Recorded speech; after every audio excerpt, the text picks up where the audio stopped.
ఒక్క drop water కూడా పొలాలు పారడానికి రాలే. తత్ఫలితం ఏంది? Net result. What was the net result? Palamuru జిల్లాలో ప్రతి తాలూకా కేంద్రం అంటే ప్రతి నియోజకవర్గ కేంద్రం నుంచి వలసలు పోవడానికి ప్రజలు ప్రతి బొంబాయి నుంచి bus, Narayanpet Bombay bus, Wanaparthy Bombay bus, ఇంచుమించు అన్ని తాలూకాల నుంచి బొంబాయికి డైరెక్ట్గా బస్సు. ఏం చేస్తారు? ప్రజలు పుట్ట చేత పట్టుకొని వలస పోవాలి, బతకపోవడు తప్ప ఇంకో గతి లేదు. జిల్లాకు జిల్లా మొత్తానికి మొత్తం 100% కృష్ణా బేసిన్లో ఉంటుంది. భయంకరమైన కరువు. చివరికి ఆ జిల్లాలో ఉండే అనేక మంది కవులు అనేక పాటలు రాసిండ్రు. ఆ గోరెటి వెంకన్న గారు అయితే పల్లె పల్లెలో పల్లెర్లు మొలిసే పాలమూరులోన అని చెప్పి పాట రాసి పాడిండు. ఆ పాట బాగా పాపులర్ సాంగ్ కూడా, తెలంగాణ ఉద్యమం పొడుగుతో కూడా భయంకరంగా మోగినటువంటి సాంగ్. సో అట్లా జరుగుతూ ఉంది. మేము ఏడుస్తా పోయినాం, చూస్తా పోయినాం. ఆ ఉన్న ఒకటి రెండే ప్రాజెక్టులు. ఒకటి బచావతి పెడితేనేమో జూరాల గతి అది.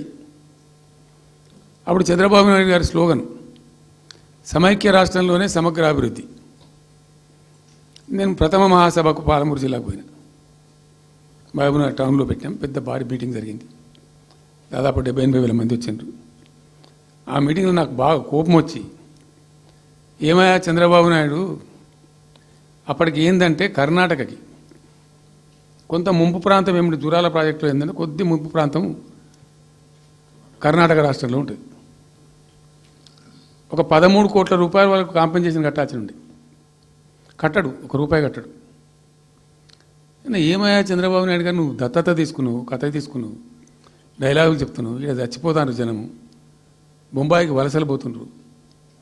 ఇటువంటి పరిస్థితులలో కూడా కర్ణాటకకు డబ్బులు కట్టడానికి డబ్బులు లేవా? ఇదేనా సమైక్య రాష్ట్రంలో సమగ్ర అభివృద్ధి అంటే? బట్టిగా బ్యారేజ్ ఆ గోడలక కట్టిన విడిచిపెట్టేది చూసి తమాషా పడన్నా అని చాలా తీవ్రమైన విమర్శలు చేశాను.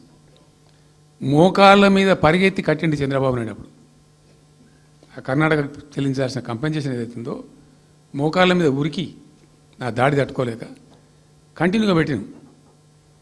దాని తర్వాత చంద్రబాబు నాయుడు పార్టీకి సంబంధించిన ఎమ్మెల్యేనే ఆర్డీఎస్ దగ్గర బాంబులు పెట్టి పేల్చేయడం, అది మీ అందరికీ కూడా తెలుసు.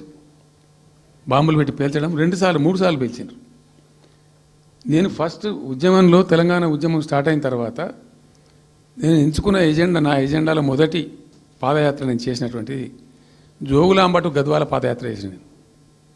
ఈ అన్యాయం సంగతి ఏంది అని దాన్ని ప్రజలలో ఎండగట్టాలని చెప్పి, గవర్నమెంట్ కూడా ఒత్తిడి తేవాలని చెప్పి, ఎందుకు తెలంగాణ ఉద్యమం చేస్తున్నామనేది లోకానికి తెలియాలని చెప్పి నేను జోగులాంబ టు గద్వాల పాదయాత్ర చేసిన.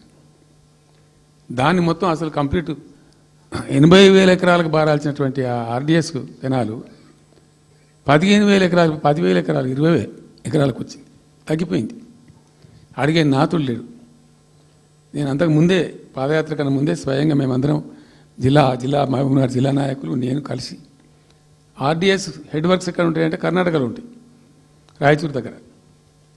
అక్కడ దాకా పోయి మొత్తం ఆశాంతం ఆ కాలువ పొడవుతో తిరిగి అర్థం చేసుకొని ఆ తర్వాతనే నేను గద్వాల టు మన ఆలంపూర్ టు గద్వాల పాదయాత్ర పెట్టినాం. తిరిగి దాన్ని ఎక్స్పోజ్ చేసినాం. అప్పుడు అక్కడ గొడవ చేస్తే మళ్ళీ అప్పుడు జూరాల లింక్ కెనాల్ని మొదలుపెట్టింది చంద్రబాబు నాయుడు. జూరాల టు ఆర్డీఎస్కు లింక్ కెనాల్ అని మళ్ళీ డ్రామా కట్టి, అంటే ప్రతిసారి ఏమార్చడము తెలంగాణ ప్రజలను ఒక రకమైన దగా చేయటం తప్ప రాలే, ఒక డ్రాప్ వాటర్ రాలే.